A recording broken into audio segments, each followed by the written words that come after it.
They said I should have caused a scene, screamed, thrown hands. But when that woman pressed her lips against my husband at our anniversary dinner, 8 months pregnant with twins, I smiled, picked up my phone, and made one call that turned their little power play into the biggest mistake of their lives. Before I tell you how I brought down a man who thought his connections made him untouchable, hit that subscribe button. You're going to want to follow me after this because what I did, it's a masterclass.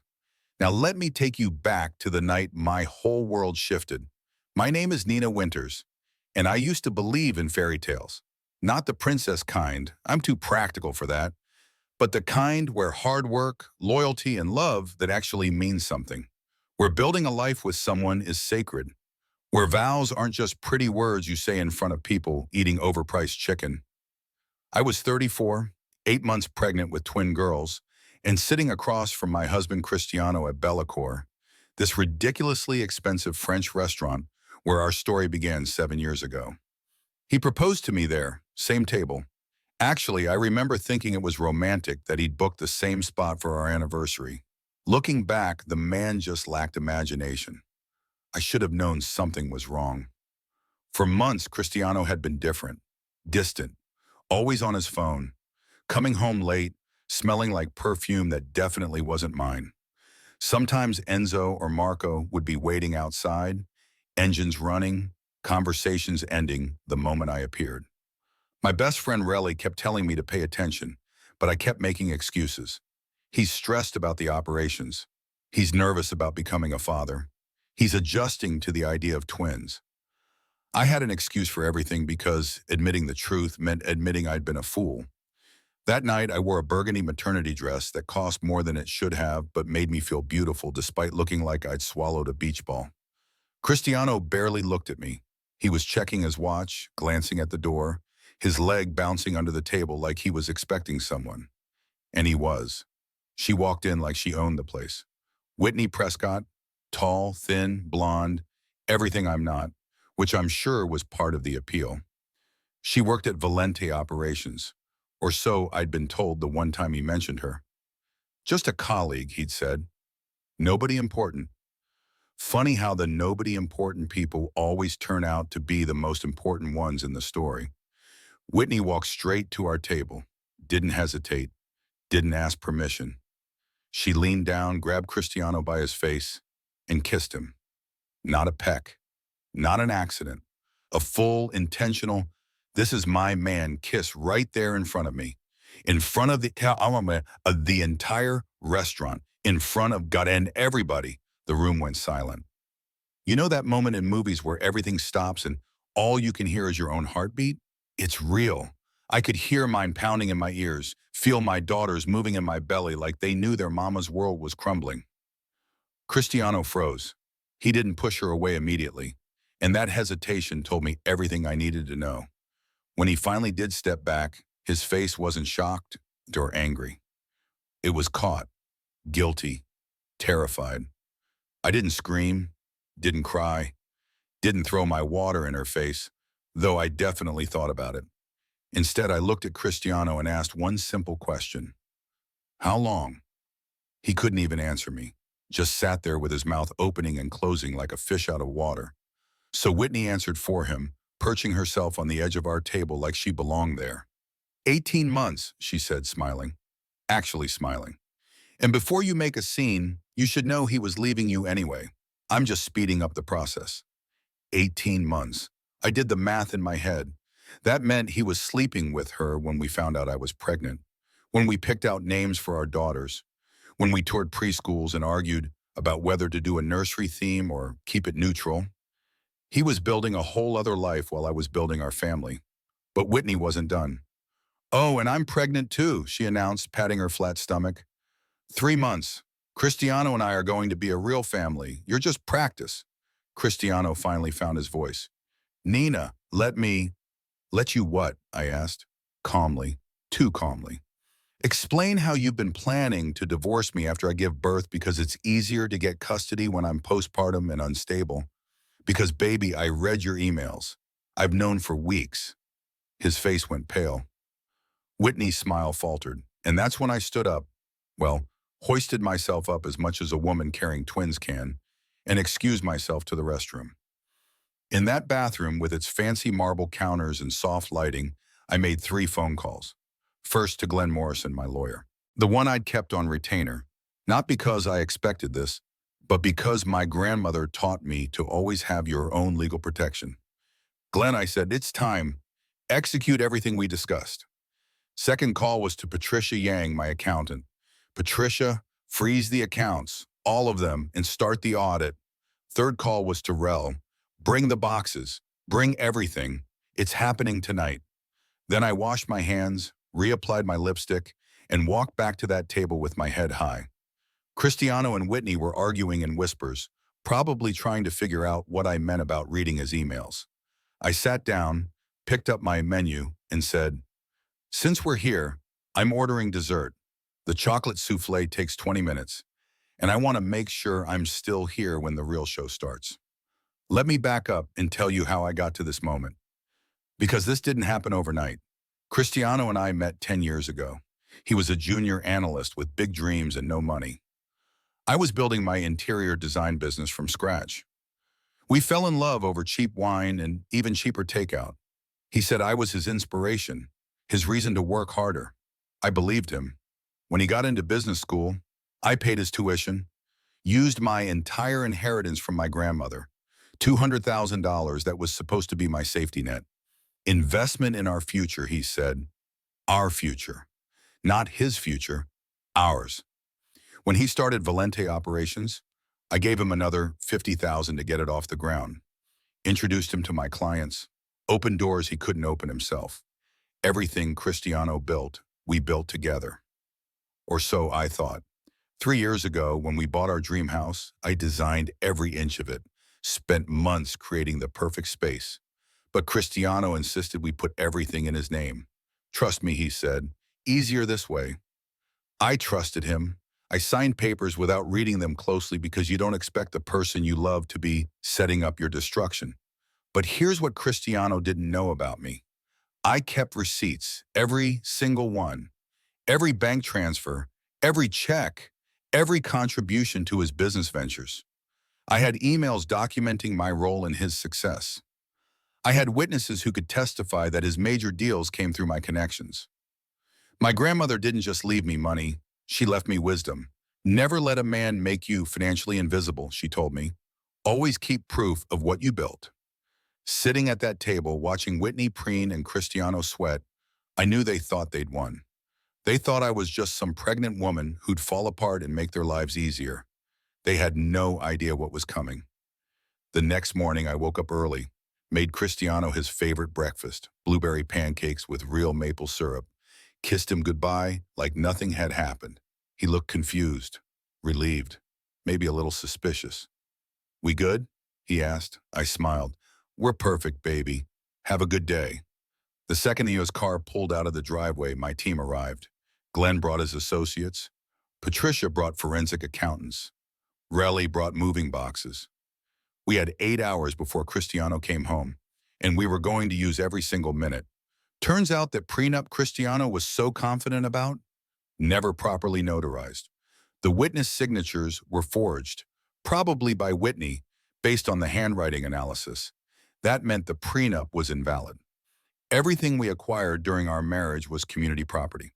And since my money funded his initial ventures, I had claims to a significant portion of his assets. The house, my intellectual property, I designed it, and I had documentation proving my design work was the primary value. The court agreed to let me stay while the divorce proceedings happened. Cristiano would have to leave. His operations, about to be investigated for fraud. Not because of anything I made up, but because I'd noticed irregularities months ago and reported them to the Securities and Exchange Commission. I'd been watching Cristiano's business dealings carefully, and something wasn't adding up. Turns out he'd been cooking the books, inflating returns, taking money from new investors to pay old ones. Classic scheme, sloppy execution. And here's the thing about men like Cristiano, men who come from a world where your word is everything, where family is sacred, where honor matters. When you break those rules, you don't just lose in court, you lose everywhere. The people he thought would protect him, they turned their backs the moment they learned he'd betrayed his pregnant wife, committed fraud, broken his word. Enzo and Marco had been at that restaurant. They'd seen everything. Word spreads fast in certain circles. When Cristiano came home that evening, he found his belongings in boxes on the front lawn. I'd changed the locks, legally, with court approval. Glenn was there to serve him with divorce papers, a restraining order, and a notice of the SEC investigation. His face went from confused to angry to absolutely terrified in about 30 seconds. "You can't do this," he said. "This is mine, all of it." "No, baby," I replied from the doorway, one hand on my belly. "This is my house, built with my design, on land purchased with my money. That company started with my capital. And that life you were planning with Whitney, built on fraud, lies, and really poor planning." Whitney showed up an hour later screeching about how this wasn't fair, how Cristiano loved her, how they were going to be together. That's when I dropped the real bomb. "Whitney, honey, you're not pregnant. You lied about that to pressure Cristiano into leaving me faster. But here's the thing. I hired a private investigator. You've been pulling this same scheme at 3 other companies. Got yourself fired twice for sleeping with married executives. This was just your latest hustle." Her face confirmed everything. She wasn't in love with Cristiano. She wanted the lifestyle, the money, the status. She thought she'd found an easy mark in a guilty man willing to blow up his life. But she picked the wrong wife to cross. The fallout was spectacular. Valente Operations fired Cristiano pending investigation. His assets got frozen. Whitney got fired for ethics violations and was facing her own legal troubles for fraud. They turned on each other so fast, it would have been funny if it wasn't so pathetic. Cristiano blamed Whitney for seducing him. Whitney blamed Cristiano for making promises he couldn't keep. Neither of them took responsibility for the fact that they were both terrible people who deserved each other. 3 weeks later, I went into labor. Relly drove me to the hospital at 2 in the morning while Cristiano was who knows where, doing who knows what. I didn't care anymore. He wasn't part of this story anymore. My daughters, Gabrielle and Isabella, came into this world healthy and perfect, with 10 fingers, 10 toes, and a mother who would move heaven and earth to protect them. Cristiano has supervised visitation rights, 2 hours every other Saturday in a facility with witnesses. He has to pay child support based on his previous income, which means he's struggling to make ends meet while working retail and fighting legal battles he can't afford. Whitney moved back to her hometown with no job, no prospects, and a reputation that followed her online. Last I heard, she's working at a call center, and Cristiano isn't returning her messages. As for me, I'm thriving. That night at the restaurant, when Whitney kissed Cristiano, someone recorded it. The video went viral, not because people were laughing at me, but because of what happened after. Someone caught me on their phone making those calls in the bathroom, looking calm and determined. The internet dubbed me the strategic queen, and suddenly my design firm was getting calls from everyone. Women who wanted someone who understood the importance of having your own space, your own security, your own power. I just landed a contract to design an entire luxury apartment complex. The developer is a woman who went through her own divorce and wanted to work with someone who got it. My business is booming. My daughters are healthy and happy. I'm writing a book about financial literacy for women, about protecting yourself legally, about the importance of keeping your own records and never making yourself invisible in your own life. 6 months after that night, I ran into Cristiano at a coffee shop. He looked tired, worn down, like the weight of his choices finally caught up with him. He asked if we could talk. I said no. He asked if I hated him. I told him the truth. I don't hate you, Cristiano. I just don't think about you at all anymore. That's the real power move, isn't it? Not revenge, not making his life miserable, though I'll admit there's some satisfaction in watching karma work. The real power is in moving forward, in building something better, in refusing to let someone else's betrayal define your story. People ask me all the time how I stayed so calm that night, how I didn't break down or cause a scene. The truth is, I did break down, later in private with Raleigh holding my hand while I cried for the future I thought I'd have. But in that moment, at that table, I knew that falling apart would give them what they wanted. They wanted me to be emotional, unstable, easy to dismiss. So I refused. I stayed calm, stayed smart, and let my preparation do the talking. That's what I want you to understand. This story isn't about how to get revenge on a cheating partner. It's about how to protect yourself before you ever need protection. It's about keeping your own bank accounts, your own credit, your own paper trail. It's about reading every document before you sign it.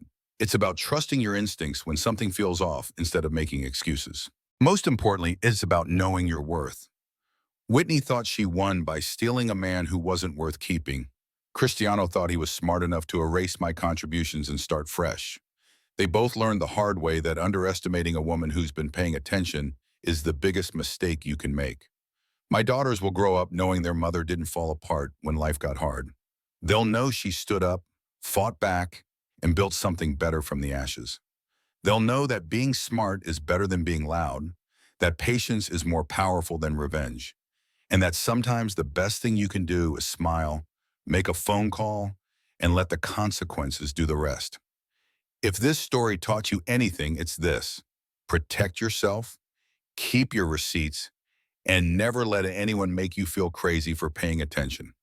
Now, I need you to do three things.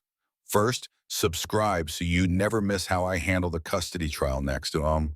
Second, like this video if you believe in strategic revenge over petty revenge.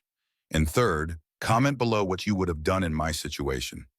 Trust me, there's more to this story. And Whitney is about to find out you don't mess with a woman who's been planning her exit strategy since the first red flag. See you in the next one.